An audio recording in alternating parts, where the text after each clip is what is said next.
এইভাবে বলেন আমাকে যখন লাগিয়ে দৌড়াই, আমি সারাদিন দৌড়াইলাম। সন্ধ্যা যখন হয়ে গেল, এবার আমি দৌড়াইয়া কোথাও রাস্তা পাই না। দুই ঘরের কোন চিপার মধ্যে দাঁড়াইয়া চোখের পানি ছেড়ে কান্দি। এখন কই যাব? হঠাৎ করে পিছন দিক দিয়া বাবাই খপ করে ধরে ফেলছে, আর দৌড়িস না। কি বলে না, আর দৌড়িস না, এখন আর বাঁচতে পারবে না। আমাকে দইরা যখন ঘরের ভিতরে নিয়েছে, ঘরের ভিতরে লইয়া আমার উপরে যখন লাঠি চার্জ করবে, এমন সময় আমি চিৎকার দিয়ে বলতাম, না গো আমাকে বাঁচাও, আমাকে মাইরা লাইলো। মা একটা দৌড় মাইলাম, মার রান্না বন্ধ করে, মার কাজগুলো বন্ধ কইরা একটা দৌড় মাইলা লাঠি আর সন্তানের মাঝখানে দাঁড়াইয়া ব্যারিকেড হইয়া স্বামীকে ডাক দিয়া বলেন, স্বামী গো সন্তানকে আর মাইরেন না, আজকে দুষ্টামি করছে, সন্তান আগামী কালকে আর দুষ্টামি করবে না। এইভাবে মা লাঠি আর সন্তানের মাঝখানে ব্যারিকেড হইয়া দাঁড়াইয়া বাবার লাঠি হাত থেকে সরাইয়া দিয়েছে, সন্তানকে ছাইরা দিয়েছে। মা ভালো কইরা জানে আজকে ছাইরা দিলে কালকে আবারও দুষ্টামি করবে। কি বলেন, মা জানে কিনা? মা জানে কিনা? কথা কন জানে, এরপরেও ওই আর দুষ্টামি করবে না, আজকে ছাইরা দেন। এইভাবে বলছে কেন?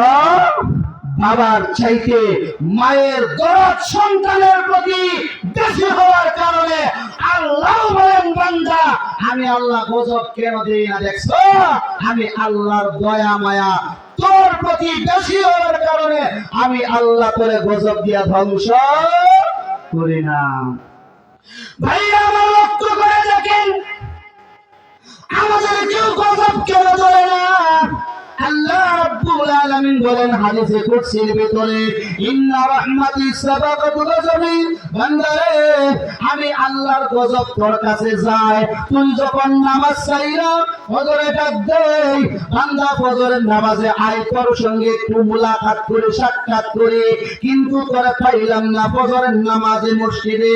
আমি আল্লাহ বেজার হইলাম না, আমি আল্লাহ আবার তোরে জোহরের সময় ডাক দিলাম, বান্দারে আয় তোর সঙ্গে একটু সাক্ষাৎ করি। জোহরে ডাকলাম আইলে না, আমার মন চায় তোর সঙ্গে একটু মোলাকাত করে, জোহরেও বান্দা গেলি না। আসরে আমি আল্লাহ ডাক দিলাম, বান্দা আমি আল্লাহর সঙ্গে একটু সাক্ষাৎ কর, কিন্তু আসরেও বান্দা তোরে পাইলাম না। বান্দা মাগরিবে আমি আল্লাহ ডাক দিই, কিন্তু বান্দা তোরে মাগরিবের সময় মসজিদে পাইলাম না। আমি আল্লাহ আমি আল্লাহ গুসা হইলাম না, গুসা না হইয়া আমি আল্লাহ ডাক দেই, বান্দারে এসারের নামাজের সময় আমি আল্লাহর সঙ্গে একটু সাক্ষাৎ কর। রাত্রিবেলা ঘুমাইয়া যাবি, ঘুম থেকে উঠে পারস কি পারস না জানা নাই, আমি আল্লাহর সঙ্গে একটু সাক্ষাৎ কর, আমি আল্লাহ তোর সঙ্গে একটু মুলাকাত করে সাক্ষাৎ করে ঘুমের ঘরে যেন তোর ঈমান নসিব হয়। এইভাবে আমি আল্লাহ ডাক দিলাম, কিন্তু বান্দা তোরে পাইলাম না।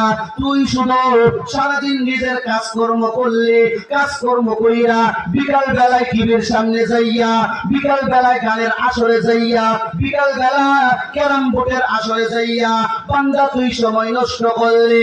বান্দা তুই আমি আল্লাহর নাফরমানি করতেছ, আমি আল্লাহর গজব দৌড়াইতেছে তোকে চাষলে ধরার জন্য, টিভির সামনে যাইয়া আমার গজব করে ধরার জন্য, বান্দা ক্যারাম বোর্ডের সামনে আমার গজব করে ধরবার জন্য। গজব যখন দৌড়ায়, বান্দা গজব যখন যায়, আমি আল্লাহ সঙ্গে সঙ্গে আমার রহমত রে পাঠাইয়া দেই। ইন্না রাহমাতি সাবাকাতু গজবি, আমি আল্লাহর রহমত রে দৌড়াইয়া পাঠাইয়া দেই। রহমত রে দৌড়াইয়া গজব যাইতেছে, আমার বান্দারে আজকে টিভির সামনে গজব দিয়া ধ্বংস কইরা দিব, আমার বান্দারে দোকানে ধ্বংস কইরা দিব। যাও যাও, তুমি যাইয়া মাঝখানে ব্যারিকেড হইয়া যাও, গজব আর বান্দার মাঝখানে ব্যারিকেড হইয়া গজবটারে ফিরাইয়া দাও। আর গজবকে বলো, নামাজ পড়ে নাই কালকে থেকে নামাজ আর ছাড়বে না। গজবটারে ফেরা দেয়, গজব চলে যায়। আল্লাহর রহমতের সামনে গজব কিছুই করতে পারে না। আল্লাহ রহমত দিয়া আমাদেরকে যায় বাঁচায়া, আর আমরা পাকলারি আর ঘুরে বলি আল্লাহর গজব আমরারে ধরে, কথা কই না, ধরে না, ঠিক না? এটাই তো বাস্তব। আল্লাহর গজব যদি ধরতো, ফজরের সময় যখন মসজিদে না যাইয়া লেপটাই গিয়া ঘুমায়, মুয়াজ্জিন যখন বলে আসো, তখন লালের দিকে আসো, আসসালাতু খায়রুম মিনান নাওম, আসো ঘুম থেকে নামাজ পড়ো। আর তুমি বলো নামাজ থেকে, ঘুম থেকে নামাজ পড়ো। মুয়াজ্জিন বলে আর তুমি বলো নামাজ থেকে ঘুম বলো।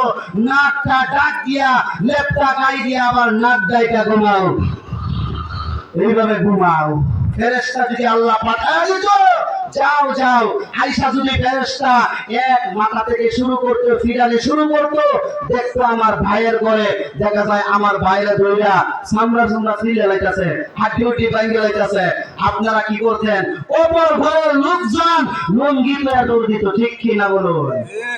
দরজা কোন দিক দিয়া এগুলো তালাশ করতো না, কারণ ফেরেশতারা বলছে এই জায়গার মধ্যে বসে থাকতে পারতো না, দৌড়ায় মসজিদে যাইতো কি যাইতো না? আল্লাহ বলেন বান্দা, আমি আল্লাহর রহমত দিয়া তোরে আমি আল্লাহ বাঁচায়া রাখছি। আজকে নামাজ পড়িস নাই, কালকে পড়বি। আমি তেলাওয়াত করেছি যে আয়াতে কারিমা, আল্লাহ রাব্বুল আলামিন